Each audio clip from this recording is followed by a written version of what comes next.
Hele ki nefesi uzakdır yazın, benizi saralıp solup meşenin.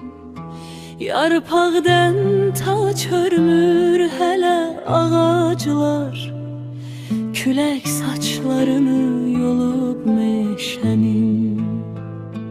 Öpür dağ yamacın kuzeydeki qar, torpaq susuzluğun yatırır beləcə.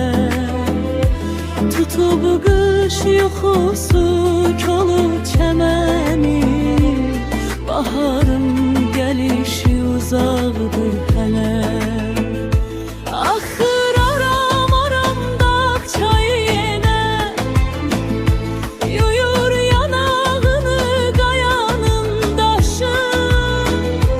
Saxlayır canında ayaq izlərin, yollar həm söhbətin cığır sirdaşın. İndi öz köçünü köçər quşlar, baş alıp gedibdir çoxdan uzağa.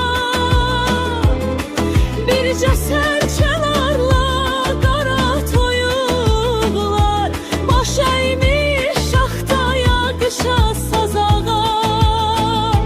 Min bahar görüb, min qış görüb, dağlar itirməyib əzəmətini.